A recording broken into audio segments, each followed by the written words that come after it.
Bapak, Ibu, Saudara jemaat yang dikasihi Tuhan, marilah kita mulai berdoa untuk pemberitaan firman Allah. Tuhan Yesus Kristus, Allah kami yang baik, kami mengucap syukur untuk penyertaan Tuhan Yesus di sepanjang hari ini. Kini saatnya kami teduh sejenak untuk berkonsentrasi mendengarkan pemberitaan firman Allah. Karuniakanlah kepada kami hikmat-Mu ya Tuhan, agar memampukan kami untuk dapat mengerti dan melaksanakan firman ini untuk kemuliaan nama-Mu. Ampunilah dosa kami, di dalam nama Tuhan Yesus Kristus. Amin. Pembacaan firman Allah dari Alkitab terambil dari kitab Kejadian pasal 48 ayat 15 sampai 22 dengan tema kasih dan berkat terpadu.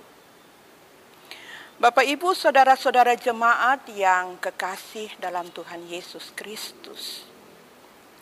Pada umumnya, setiap orang tua di Indonesia senang dan bangga bila bisa memberikan atau meninggalkan warisan kepada anak-anaknya.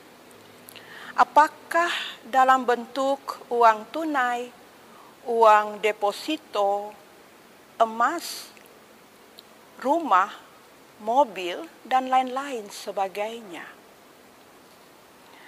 Oleh sebab itu, banyak orang tua Indonesia bekerja keras dan tekun untuk dapat mewujudkannya. Bapak, Ibu, Saudara kekasih Tuhan, orang tua di dunia barat pun atau luar negeri juga melakukannya. Walaupun budaya mereka berbeda dengan budaya keluarga Asia, di mana anak berusia 18 tahun sudah harus mandiri. Namun ketika berbicara tentang warisan, semua keluarga di dunia memikirkannya. Dan firman Allah dari Amsal pasal 13 ayat 22 bahagian A yang ditulis oleh Raja Salomo menyatakan bahwa orang tua yang baik membagi atau meninggalkan warisan bagi anak cucunya. Dan hal ini telah banyak dilakukan para orang tua Kristen. Namun masih banyak orang tua Kristen belum atau kurang menyadari bahwa mereka juga harus memberikan warisan lain yang sangat penting bagi kehidupan kini dan masa depan anak-anaknya, yakni warisan rohani. Bapak, Ibu, saudara-saudara yang dikasihi Tuhan Yesus Kristus.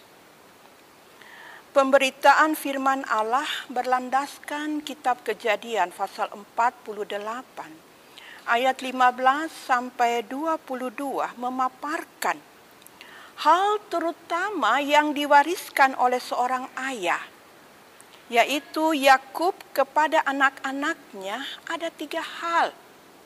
Yaitu pertama, keteladanan iman. Kedua, komitmen kepada Allah. Dan ketiga, berkarya melaksanakan kehendak-Nya. Inilah warisan yang sangat berharga di mata Allah, di samping warisan kekayaan. Kedua putra Yusuf yakni Manasye dan Efraim, karena lahir di Mesir, telah diadopsi oleh Yakub menjadi putranya, yang kemudian ditambahkan kepada ke-12 anak-anak Yakub. Ketika Yusuf mendengarkan dari seseorang bahwa kini ayahnya sedang sakit-sakitan, maka Yusuf mengajak Manasye dan Efraim untuk berjumpa dengan ayahnya. Ketika berjumpa dengan ayahnya, Mereka bertiga berlutut di hadapan ayahnya untuk menerima berkat. Dan Yusuf melihat tangan ayahnya menyilang, yakni tangan kanan di atas kepala Efraim, sang adik, dan tangan kiri di atas kepala Manasye, sang kakak. Yusuf sebagai ayah yang baik dan adil memindahkan tangan kanan ayahnya ke atas kepala sang kakak, Manasye, dengan berkata, "Janganlah demikian, ayahku." Tetapi Yakub atau Israel, Bapak Ibu Saudara, nama Israel adalah gelar yang diberikan untuk Yakub. Yakub tahu, walaupun matanya sudah rabun, di usia yang ke-174 tahun. Tetapi Allah mencerahkan mata Yakub untuk dapat melihat masa depan anak-anak Yusuf. Dan untuk dapat melaksanakan rencana Allah bagi masa depan bangsa Israel untuk menjadi suatu bangsa yang besar dan akan mendiami tanah Kanaan. Dalam posisi tetap penyilangan tangan, Yakub menumpangkan berkat kepada Yusuf dan kedua putranya. Bapak, Ibu, saudara-saudara yang terkasih di dalam Tuhan, menurut budaya Yunani kuno, tangan kanan melambangkan kehormatan, kekuasaan, dan perlindungan. Memang secara logika manusia, hal yang dilakukan Yakub dengan mengalihkan hak kesulungan kepada Efraim sang adik dapat menimbulkan konflik antara bersaudara. Tentu kita masih ingat peristiwa Yakub dan Esau. Tetapi siapa yang dipilih oleh Allah bukan berdasarkan kriteria manusia. Allah tahu apa yang terbaik, dan inilah anugerah Allah. Seperti Tuhan Yesus berfirman di dalam Injil Yohanes pasal 15 ayatnya yang ke-16. "Bukan kamu yang memilih aku, tetapi akulah yang memilih kamu." Bapak, Ibu, saudara-saudara, sering dalam doa-doa kita mendikte Tuhan Yesus. Kita mengatur Tuhan Yesus. Kalau doa kita tidak berhasil sesuai dengan kehendak kita, maka kita menyalahkan Dia.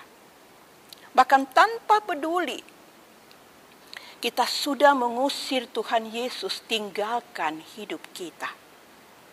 Maka iman, percaya, dan kasih kita kepada Tuhan Yesus telah sirna, lenyap. Apalagi dalam menghadapi dampak pandemi COVID-19. Kita tidak tahu kapan berakhirnya. Efraim dan Manasye sama-sama diberkati Allah. Tetapi memang di masa depan Allah sudah tahu Efraim lebih efektif dan berdaya guna, memiliki kekuasaan dan suku bangsa yang sangat besar dibandingkan kakaknya Manasye.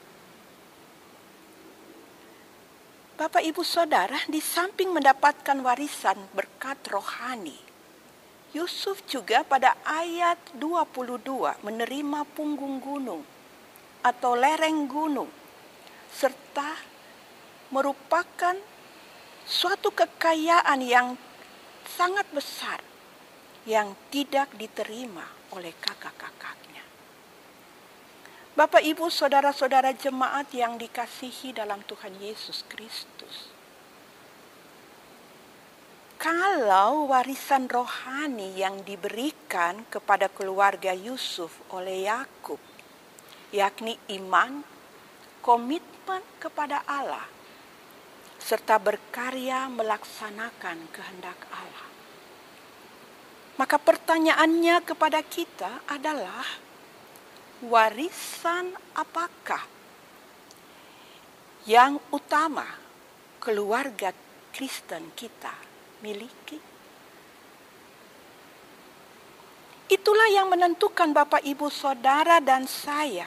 Apakah kita menang atau kalah di dalam pertandingan iman, pengharapan, dan kasih, menghadapi tantangan kehidupan, menghadapi situasi kondisi saat ini, dampak pandemi COVID-19.